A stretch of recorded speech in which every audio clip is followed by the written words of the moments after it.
All right, so this is Joe Bogan. Joe Rogan. Is Mars travel more dangerous than we thought?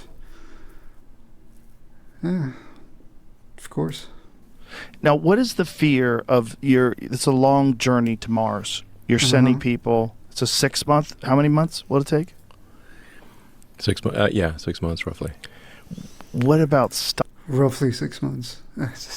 When Elon says roughly 6 months, 6 years, I just the error bars on Elon's speech is quite redonkulous. That's out there? Like, how much of a fear is it of micrometeors or any of the possibilities? What can you do to mitigate that? Uh, How does Joe know about micrometeors? He's been reading. I think he's been fed some questions. I think actually, I mean, space is very. So when Elon does this, he's about to give some bogus answer. It feels like to me, like yes, he's entered into bullshit mode. Empty. Like once you get out of Earth orbit, space is like kind of unnervingly empty. So he's trying to minimize the danger. It's just like when we send spacecraft to Mars, it's not He's rubbing his eyes. He's like, oh, why do I have to justify myself? like, oh, we lost the spacecraft because it got hit by a micrometeorite. That's not been the cause of any trips to Mars. Like no trips to Mars have failed because of micrometeorites. Now, a Dragon spacecraft, which operates in low Earth orbit, does have micrometeorite shields. It has shielding. And micrometeorite shielding is different from normal shielding because like you get hit by something that's moving at like you could have a relative velocity of like maybe 30 or 40,000 miles per hour. Yeah, so very very fast. Or just thought of another way, call it 10 to 20 times the velocity of a bullet from an assault rifle. And what are you using? Like, yeah, so well, it's interesting. You actually, for micrometeorite protection, if you have anything that's solid, it will just push that chunk of solid stuff right through. So if you had like a solid plate of aluminum or steel, the micrometeorite would go right through it. Yes. So what you actually need to do is have a gap. So you have an initial like hard surface, a hard metal surface that the micrometeorite hits. It then atomizes into a conical spray, like an atomic spray. So it's important to have that gap so that the micrometeorite can hit something, hit the first layer, atomize after hitting the first layer, then it turns into an atomic, like a cone of atoms that then embed themselves in the second layer. You need like maybe a couple inches of gap. Wow. Yeah, that's how micrometeorite shielding works. How many times can it get hit? Well, the outer shield, Well, I mean, Joe, the chances of multiple meteorites hitting in the same location is astronomically small. So, I mean, I don't know this. What am I watching? gets it in the same place, you're just gonna have a hole. Yeah. Wherever wherever that micrometeorite object hit, you're gonna have a hole. And it's like the energy is so great that it just atomizes just into a cone, basically, a cone of atoms.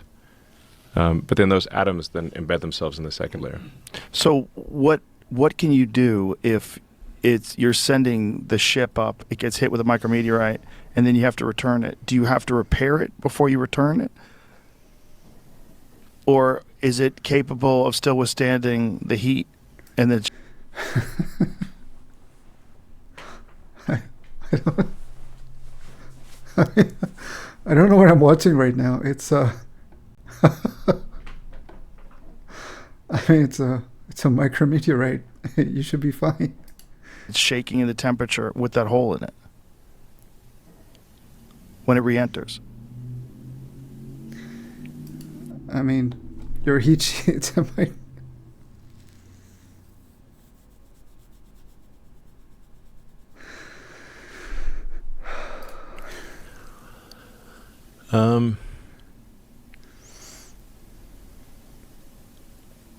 Well, depending on where that hole is, you're more or less likely to. See, this is where I believe all the stories where this guy doesn't know that much. He really needs babysitting, so he needs people giving him the answers all the time, which is fine. That's how it's supposed to work. It's just, I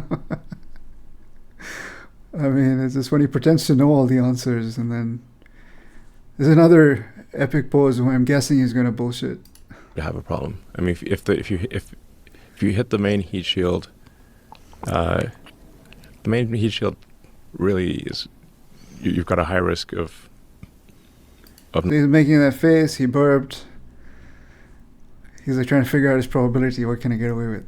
Not making it back. So this is why like micrometeorite shielding. It's like it's slightly helpful, but it's not gonna like for Starship. I wouldn't recommend having micrometeorite shielding. Like if you do punch a hole, just plug the hole, basically. The micrometeorite shielding, it doesn't work well on the primary heat shield. It works pretty well on the back shell, on the leeward side of the heat shield, where basically that there's not that much heat. But if you got hit with a micrometeorite on the main Dragon heat shield, the bottom, like if you look at Dragon spacecraft, it looks like a gumdrop shape, Mm-hmm. and it enters with the wide side of the gumdrop down. You can see that's really taking a lot of heat. If that gets hit by a micrometeorite, probably not going to make it. But the back, the leeward side of the gumdrop doesn't see that much heat, so you could survive micrometeorite impact there. So if the part... What? My confidence in his answer is fairly low. I don't know anything about rockets or rocket design, but like it just seems like not a great answer. That was the major heat shield gets hit, the main heat shield gets hit. What could be done to repair that thing? Or are those people never coming back?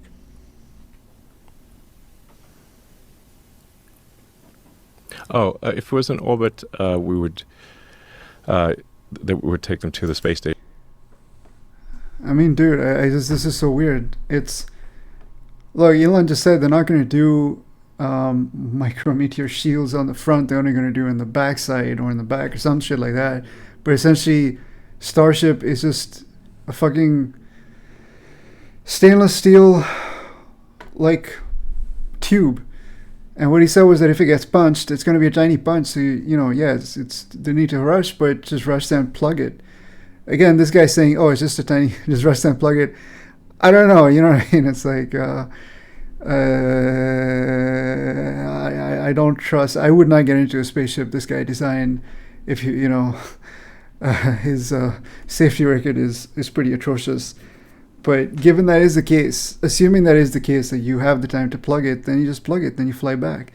But I mean, I don't think micrometeorites are the issue of going to Mars. I don't understand what this video is about. There was, and then we would deorbit Dragon without them and send up another one.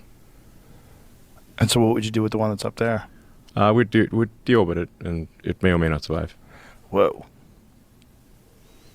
It probably would survive, but sometimes it wouldn't. I mean, it's just like a non-answer. I don't know what to say, so I'm just going to say we'll deorbit it. I mean, no one's ever going to hold me to task for saying this or whatever, and then it may survive, it may not. It's like a non-answer. So this is 5 minutes of wasted time. Wow. And so it's... What's the wow? What's wow? Is this just material technology that has to increase? Joe, you have a face. Wow! Look, a hand. Wow! That you essentially got the engineering ironed out of the structure of the machine. What? There's a path to success, and we're on that path. It seems so insane. So he looks down to the left, and he goes like this. There's a path to success, and we're all, I know someone like that. It just like that's just. I would not get into that spaceship.